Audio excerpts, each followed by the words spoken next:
Hey everyone, it's Tom here from Ludicrous Feed. Thank you so much for joining us. In this video, I just wanted to share with you a press release that was shared with me from EV Direct, our local distributor of BYD vehicles here in Australia, and it's titled BYD to unveil the striking Sealion 7, starting under $60,000 with an asterisk, and the asterisk means excluding on-road costs.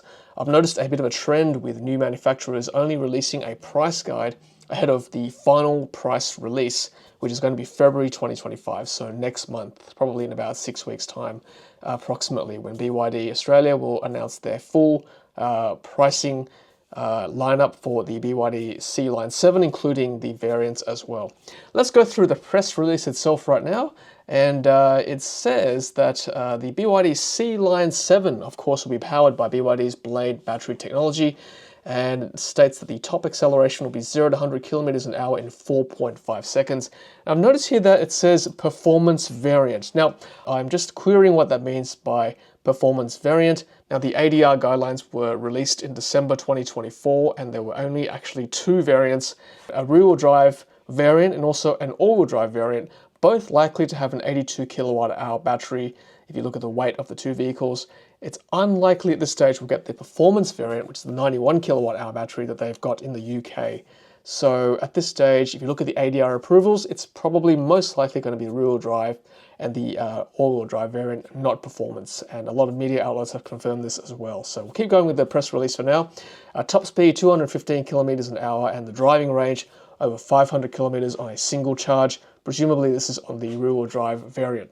So the press release goes on to say, typical media stuff like, yes, sleek ocean-inspired aesthetics with an aerodynamic design, spacious interior enhanced by extended wheelbase, premium quilted Napa leather seats and vegan leather covering 80% of the interior, panoramic sunroof for a bright, adventurous cabin feel. BYD's iTAC technology for intelligent torque allocation, improving handling and safety. I must admit the BYD Seal that I drive every day pretty much has got pretty stable suspension and handling. Certainly don't get much torque steering at all.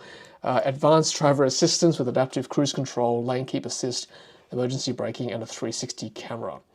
Having driven a BYD Seal pretty much every day of my life for the last year, except when I get press cars, I must admit the adaptive cruise control, what they call the intelligent cruise control system, is probably not the best in class. In fact, it's probably down the bottom when it comes to lane keeping and auto steer, and even the cruise control function itself compared to other vehicles I've tested. So unless they've drastically improved this function for the Sealion 7, I must say when I've driven the Seal, the Atto 3, even the Sealion 6, they're just not quite up to scratch compared to other vehicles like Tesla, XPeng, and even the Kia is much better as well, the Kia EV5. So in this segment anyway. Anyway, we'll test it in the real world when the Sealion 7 comes to Australia. Vehicle to load functionality for powering devices and appliances, that's good. I think it's a 3.3 kilowatt max for the BYD Seal, presumably the same also for the Sealion 7, we'll see. And of course the price is starting at or under $60,000 before on-roads for the premium variant, and targeting Australian families seeking a luxury EV SUV at a competitive price. Available in Cosmos Black, Atlantis Grey, Shark Grey, and Aurora White.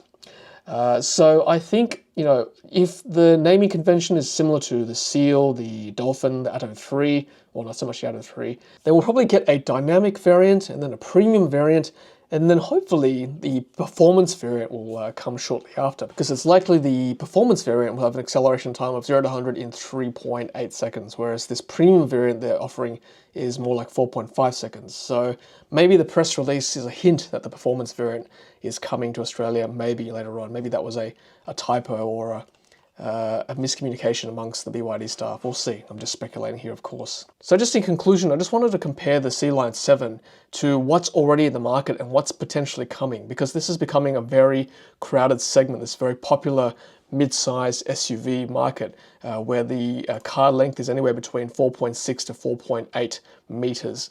The Tesla Model Y, which is the top-selling car at the moment, of course, 4.75 meters.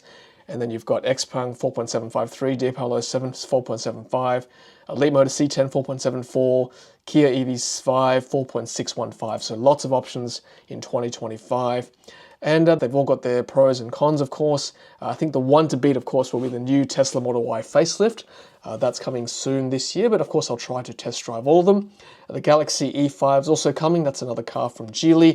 And I think the GAC Ion V is another one to look out for as well in this same segment, 4.6 meters in length. So very crowded space. Probably good for consumers like us in Australia because that means more options and hopefully reductions in price as they all try to compete for our market share. What of course needs to happen is that the EV adoption rate needs to go up in Australia to be able to accommodate all these new entrants in the market, including this BYD Sealion 7, which of course I've driven in China, so check out that video of course. It's very difficult to judge track driving, as we did in China, in Xi'an, compared to real-world driving, which I'll hopefully do for you guys on the channel early in 2025, shortly after the February launch here in Australia. Otherwise, I just want to thank you for watching today. Hopefully that press release made sense for you. And if you've got any comments, please leave them below. I'd love to hear from you. And what you think of the BYD Sealion 7 from what you've seen so far on the internet, including my own test drive in China, and comparing it to other entrants and incumbents in the market too, like of course the Tesla Model Y, XPeng G6, Kia EV5, Leapmotor C10, Deepal SO7, Galaxy E5, GAC Ion V, lots more to come, just to name a few of course. Otherwise, thanks so much for watching. I'm Tom from Ludicrous Feed. Until the next video, happy charging.